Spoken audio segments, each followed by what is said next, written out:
that is Adrien Brody in a scene from The Brutalist. It's a film that took home 3 Golden Globes, including, not surprising, Best Actor. I cannot tell you how moved and blown away, and we're always moved by your performances, but this one especially took both of our breaths away. Yeah, thank you. Tell us. It's not. Yeah, tell us about the story. But we thought watching it, I was told it's not a true story, but it felt like a true story.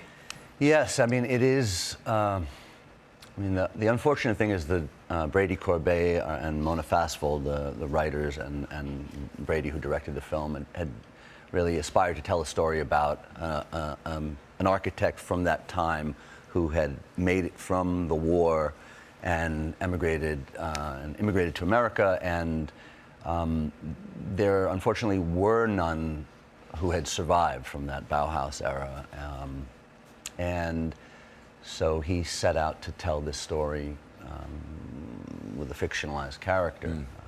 But it is a very, I am so grateful to be a part of a film of this complexity that speaks to so much, and so also the artist's journey, and speaks to creating something and leaving behind something of great meaning in this world, and it's just it's a beautiful film. I've been to a few contractor architect meetings, you know, when you're building, and I go, that's like a real meeting between a contractor disputing material issues. Yeah, the trivial issues, yeah. What I found so interesting is that, you know, watching you sketch out what you were building, and I said to Mark, oh, that's real. Those are your real hands, and you're really an artist. It's funny because Mona, who co-wrote the film with Brady, also shoots some second unit stuff, and we were shooting that sketching scene,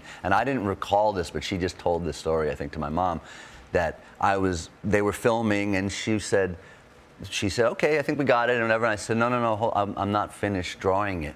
Right. And so they were like over my shoulder filming, and I was like, no, don't cut the camera yet, because I wasn't finished quite sketching out the thing, just to make sure they got the right angle. It was fascinating. I mean, it was really fascinating and quite beautiful. I mean, you've been waiting a lifetime. For this is I have to say, this is like a once-in-a-lifetime role. This is spectacular. Unfortunately, they're very rare that we will get to see films of this magnitude. Also, we made this movie for under $10 million. Wow. And it feels like a massive, epic film. It sure does. It's really of epic proportions and has so much humanity, and visually it's stunning. It was shot on VistaVision, so there hasn't been an American movie shot in this format since 1961. Wow.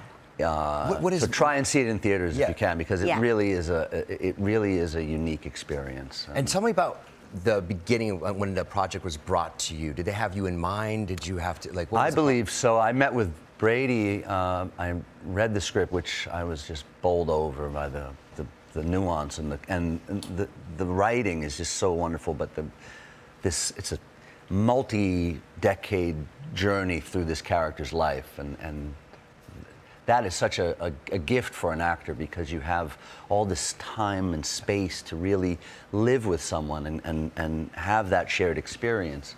And then the film went away from me and wasn't presented to me, and there was several iterations that they tried to make that they couldn't, and then we all lived through COVID, and then it came back around a few years later, and fortunately it came to me. Did you always speak Hungarian?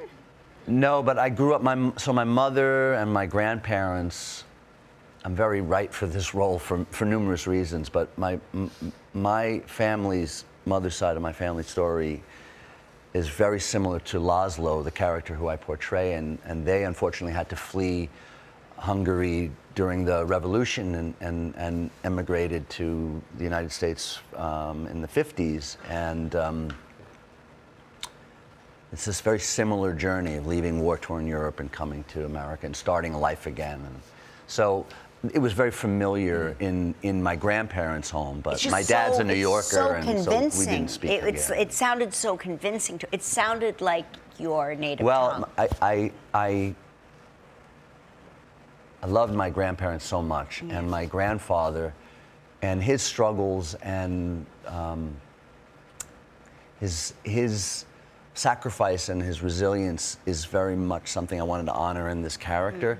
And his dialect, he had a very pronounced, formal Hungarian accent and kind of formal English when he spoke. But all the research I did was to try and emulate the sounds that I recalled from him. Wow. And, yeah. It's an incredible film. Yeah. Congratulations. Thank you very much.